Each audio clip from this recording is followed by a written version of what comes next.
এই তুমি খাইছো? খাবো। কি রান্না করছে বাসায়? তো ডাল ভাত। কি রে, এত তরকারি আছে, তরকারি দে, শুধু ডাল দিয়ে খাবে না? আজকে শুধু ডাল দিয়েই খাই বাবা, আর কিছু খেতে ইচ্ছে করছে না। কিরে, আজকে তো শুক্রবার, কই যাচ্ছিস তুই? টিউশনি করতে। তুই আবার টিউশনি নিয়ে কবে? মা, বাসায় বসে থাকতে থাকতে বোর্ড লাগে। তুমি কত টাকা পাইছো? 12,000। আর আমি টিউশন করে পাইছি 7,000। তাহলে এই 6,000 হচ্ছে বাসা ভাড়া, আসা যাওয়ার জন্য 1,500 টাকা কনভেন্স। এত লাগবে না। আহা, রাখো তো, লাগবে। আর বাকি থাকে 500 টাকা হচ্ছে তোমার আর আমার। না, 500 টাকা বেশি হয়ে যাবে। এক কাজ করো, এই 300 টাকা তোমার কাছে রাখো, আর যে 200 টাকা থাকবে এটা আসার সময় আমরা এই 200 টাকা দিয়ে বাদাম খাবো, ঠিক আছে না? তুমি কেন এত কষ্ট করবা? তুমি কেন আমার জন্য এত স্যাক্রিফাইস করবে?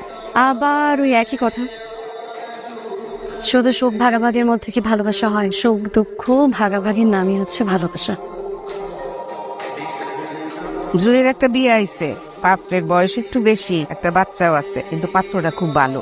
আমি ওই বুড়া পেটাটি বিয়ে করবো না। তো তোমার লিখে রাজপুত্র বই হয়েছে, পাও তো একটা লুলা, যেটা আইছে হেরে বিয়ে করো। আম্মা, এটা আমার কি দোষ? আমার বাকি আমি নিজে নিজে লুলা করছি। আমার একটু চুপ করো না, আপারে কষ্ট দিয়ে কোনো কথা বলবা না। আমার হচ্ছে পড়লা কপাল, তোর বাপটা অসুস্থ হয়ে বিছনায় পড়লো, সাজানো সংসারটা তছনছ হয়ে গেল। আর আব্বা তো কাশতে আছে কেন? কাশির ওষুধ খাওয়াও নাই? ওষুধ শেষ হয়ে গেছে। সরি ভাই, তোমাকে এখন আর বাকি দেওয়া সম্ভব না। তুমি আগে এই বাকি শোধ করো, তারপর আইসো। হ্যালো। তুমি কি করো? কিছু না, একটু বাইরে আসছি আব্বার ওষুধ কেনার জন্য। আমি বাসায় গিয়ে তোমার ফোন দিই। আচ্ছা। আমাকে তুমি মাফ করে দাও রাহা, কত মিথ্যা বলি তোমাকে। সংসারের এত চাপ, তুমি আমাকে অনেক হেল্প করো, কিন্তু তা তো যথেষ্ট না। বাবার অসুখ, ওষুধ কিনতে পারতেছি না, সব তো তোমাকে বলতেও পারি না। আমি আর পারতেছি না রাহা।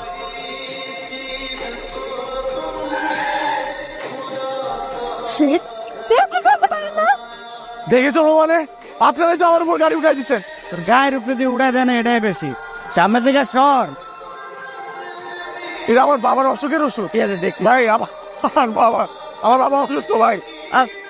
আপনি কোনো টেনশন করবেন না, আমি আপনাকে সব ওষুধ কিনে দেব। আপনি আমার গাড়ি তুলুন, আপনি গাড়ি তুলছেন, আমি সব ওষুধ কিনে দিচ্ছি। যাই না, আমি কই হারাই ফেলছি ফোনটা। আচ্ছা, আপনি না আপনি মানে আপনার ফোনটা আমার গাড়িতে রেখে গিয়েছিলেন। বসুন না। কি করেন আপনি? পড়াশোনা করি। আপনার বাবার কি হয়েছিল? একবার স্ট্রোক করছিল, এরপর আর পুরোপুরি কখনো সুস্থ হতে পারে নাই। আমাদের একটা হসপিটাল আছে, if you need any help আমাকে জানাতে পারেন। আমার ফোন নাম্বারটা দেখান। ভালো হয়েছে যে তুমি ফোনটা পাইছো। এই, তোমার আব্বু কেমন আছে এখন? আব্বা আলহামদুলিল্লাহ ভালো আছে। আসলে আমি তোমার পয়সা দিচ্ছি। তুমি চিন্তা করবেন না, আমি দেখছি ব্যাপারটা। 3 লক্ষ টাকা ম্যাডাম। ঠিক আছে, বাবার নামে উঠিয়ে রাখো। কি হ্যাপি? রেন, দেখো এরকম করে কতদিন চলবে? ভবিষ্যতের চিন্তাই করছো না। প্লিজ আরেকটা বিয়ে শাদী করো।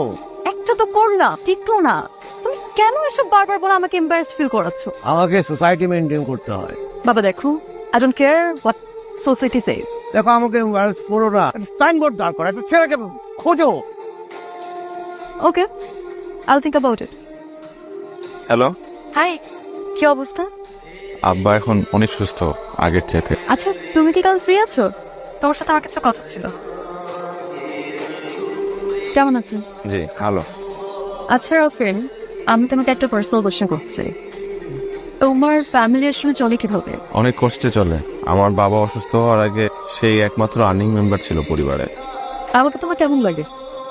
হ্যাঁ, না মানে অ্যাজ এ পার্সন আমাকে তোমার কেমন লাগে? আপনি খুব ভালো একটা মানুষ। আপনি হেল্প না করলে আব্বাকে বাঁচাতে পারতাম না। হয়তো হেল্প করার পেছনে কোনো কারণ আছে। এর বিনিময়ে আমি যদি তোমার কাছে কিছু চাই, will you give it to me?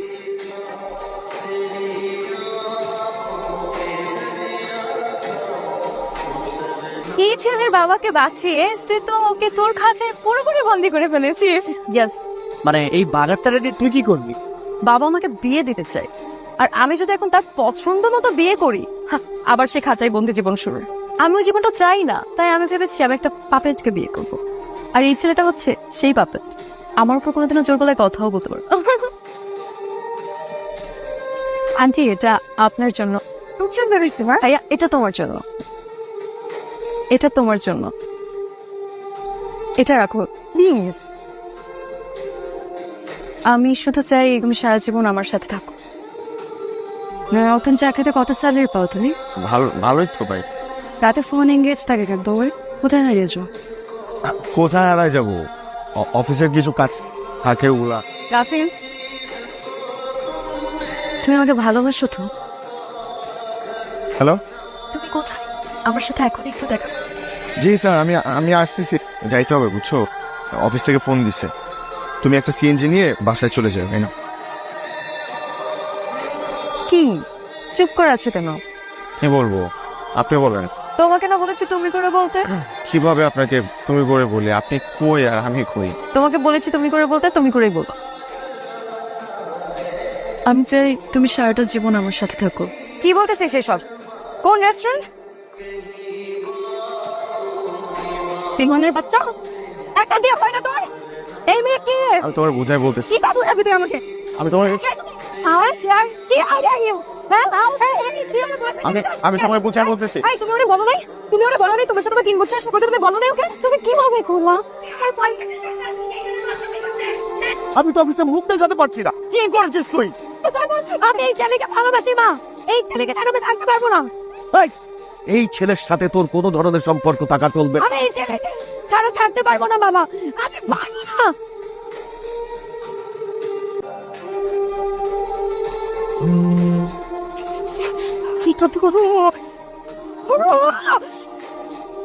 আমি সরি বলছি তো। আমি কই দিয়ে মই মাইয়ারে খবরদার ফোন করবি না, একদম কোনো সম্পর্ক রাখবি না। তোমার বলা কোনো কথা শুনবো না। দেখো শুনবো না মানে গাড়ি। এই ছেলেকে বিয়ে করতে চাও? হ্যাঁ বাবা, করে ফেলো। Thank you so much. Raha তোরে কত ভালোবাসে। রাহার মতো এত ভালো একটা মেয়ের সাথে তুই এটা কি করলি? ওরে সাইরে তুই আরেক মেয়ের সাথে চলে গেলি, তোর পানিশমেন্ট হবে। যদি বিয়েটা হয়ে যায়, আপনাদের এরকম পরিস্থিতিতে বা এরকম পরিবেশে থাকা লাগবে না। আমার রিয়েল এস্টেটের ব্যবসাও আছে। আমি আপনাদেরকে একটা মোটামুটি বড় সাইজের একটা ফ্ল্যাট দিয়ে দেবো। আমার মেয়ে আমার অনেক অনেক আদরে, আর ও যাকে পছন্দ করে, ও যা চাইবে আমি ওকে তাই দেবো। আপনার ছেলে তখন তো আমার মেয়ের জামাই হবে, মানে আমার ছেলের মতোই হবে। ওকে আমি আমার কোম্পানির ডিরেক্টর করে দেব। এখন শুধু আপনাদের বলতে হবে যে আলহামদুলিল্লাহ। এটা আপনাদের নতুন ফ্ল্যাট, দেখেন না? দেখো দেখো। হ্যালো রাফিন, রাফিন তুমি প্লিজ ফোনটা আমার ধরো না প্লিজ। আই এম সরি, আমার একদম করা উচিত নয়। তোমার সাথে আর দেখা করবে না। তোমাকে কত ভালোবাসি। তুমি কি করলি? কি করলি এটা? তো দেখ, কোনো কথা নাই, কোনো কথা নাই তো। তোর জন্য আমি যারে ভালোবাসি তারে ছেড়ে চলে গেল। ভাবলাম আমার কলিজার টুকরা যারে ভালোবাসে থাকুক, তার কাছে থাকুক, ভালো থাকুক, সুখে থাকুক। তুই ওর টিস্যু পেপারের মতো ইউজ করে ছেড়ে চলে গেলি।